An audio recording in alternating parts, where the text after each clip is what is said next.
اعوذ باللہ من الشیطان الرجیم، بسم اللہ الرحمن الرحیم۔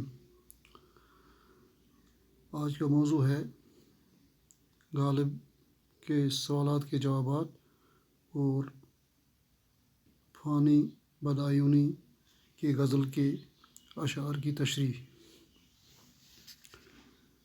تو یہاں سوال ہے، شاعر کا حوالہ دے کر ان اشعار کی وضاحت کریں۔ نہ سنو گر برا کہے کوئی، نہ کہو گر برا کرے کوئی، روک لو گر غلط چلے کوئی، بخش دو گر خطا کرے کوئی۔ ان دو اشعار میں غالب نصیحت کے انداز میں فرماتے ہیں، اگر کوئی شخص تمہیں برا بلا کہے تو سن کر خاموش ہو جاؤ، اگر کوئی تمہارے ساتھ برائی کرے تو اس سے برداشت کر لو، اگر کوئی شخص غلط راہ اختیار کرے تو اس سے اس فعل سے باز رکھو، اور اگر کوئی شخص قصور کرے تو اس سے معاف کر دو۔ اس کے بعد دوسرا سوال ہے، غزل نمبر 2 کے قافیے اپنی نوٹ بک پر لکھیے۔ تو یہاں غزل نمبر 2 کے قافیے جو ہیں اس طرح سے ہیں: بر، نظر، بر، پر، کر، مگر۔ تو آگے دوسرا سوال ہے، تو مصرع جوڑ کر شعر جو ہے وہ مکمل کرنا ہے۔ تو اس میں آپ خود ہی کر سکتے ہو اور یہاں بھی بتایا گیا ہے۔ تو یہاں آگے فانی بدایونی کی غزل 4 غزل نمبر یہ ایک غزل ہے، تو اس کے 4 اشعار جو ہیں ان کی ہم تشریح کریں گے آج۔ تو یہاں پہلا اشعار جو ہے وہ اس طرح سے ہے: دنیا میری بلا جانے مہنگی ہے یا سستی ہے، موت ملے تو مفت نہ لوں، ہستی کی کیا ہستی ہے۔ تو یہاں جو ہے بلا کا معنی ہے سختی یا مصیبت یا خوفناک، مہنگی کا معنی ہے گراں یا قیمتی، سستی کا معنی ہے کم قیمت کی، یا ارزاں بھی کہیں گے، اس کو گٹیا بھی کہیں گے۔ ہستی کا معنی ہے وجود یا زندگی، یا دوسرا معنی اس کو حقیقت بھی کہیں گے ہم۔ موت کا معنی ہے قضا یا مرگ، مفت معنی بے قیمت۔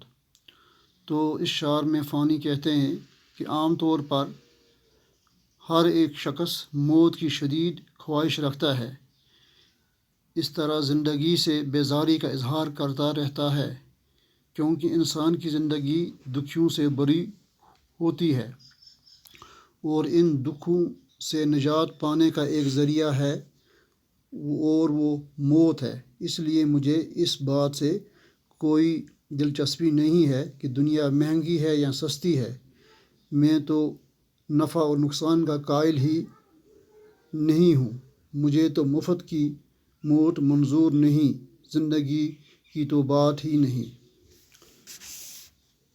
اس کا دوسرا شعر ہے: آبادی بھی دیکھی ہے ویرانے بھی دیکھے ہیں، جو اجڑے اور پھر نہ بسے دل وہ نرالی بستی ہے۔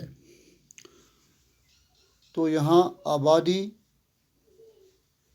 کا معنی ہے بستی یا چہل پہل بھی، ویرانے کا معنی ہے جنگل یا غیر آباد جگہ، اجڑنا کا معنی ہے مٹ جانا یعنی ویران ہو جانا یا تباہ ہو جانا، نرالی کا معنی ہے عجیب و غریب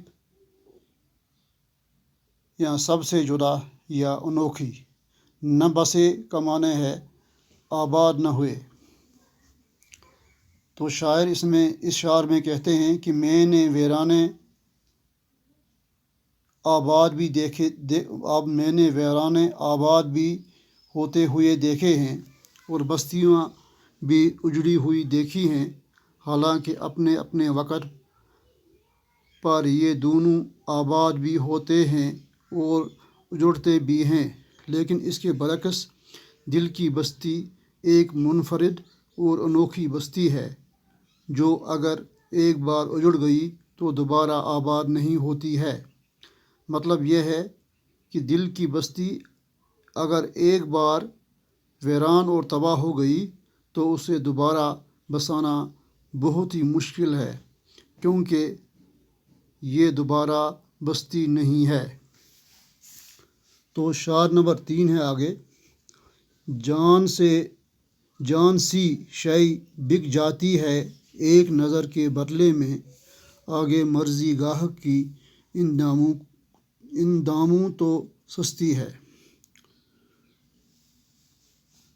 تو جان کا معنی ہے روح یا زندگی یا دم بھی کہہ سکتے ہیں اس کو۔ شے کا معنی ہے چیز، نظر کا معنی ہے نگاہ یا آنکھ، تمیز کا معنی ہے بک جانا یعنی فروخت ہو جانا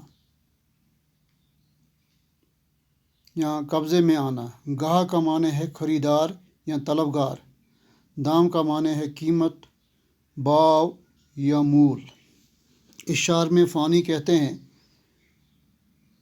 ایک سچا عاشق اپنے محبوب کی ایک نگاہ کے بدلے میں اپنی قیمتی جان بھی قربان کر سکتا ہے، اور میرے نزدیک یہ سودا تو بہت ہی سستا ہے، کیونکہ محبوب کی ایک نگاہ کرم کے سامنے زندگی کی کوئی حیثیت ہی نہیں ہے۔ اب یہ خریدار پر منحصر ہے کہ وہ اس سودا کو قبول کرے یا نہ کرے، جہاں تک شاعر کا تعلق ہے وہ اس کے لیے تیار ہے۔ تو آگے شعر نمبر 4 ہے، جگ سونا ہے تیرے بغیر آنکھوں کا کیا حال ہوا، جب بھی دنیا بستی تھی اب بھی دنیا بستی ہے۔ تو اس شعر نمبر 4 میں شاعر یعنی فانی کہتے ہیں کہ اے میرے محبوب، جب تمہارا دیدار مجھے حاصل ہوا تو اس وقت یہ دنیا اپنی ڈگر پر چل رہی تھی، یعنی بستیاں آباد تھیں، اور جب سے تم مجھ سے جدا ہو گئے مجھے یہ دنیا سونی اور اداس لگتی ہے، اور میری آنکھیں تب سے تیرے دیدار کے لیے ترس رہی ہیں، اور جدائی کے غم میں آنسو بہاتے بہاتے میری آنکھیں بے نور ہو گئے ہیں، مگر یہ دنیا اس وقت بھی پہلے کی طرح اپنی ڈگر پر چل رہی ہے، یعنی آباد ہے، مگر میں برباد ہو گیا ہوں۔ باقی والسلام۔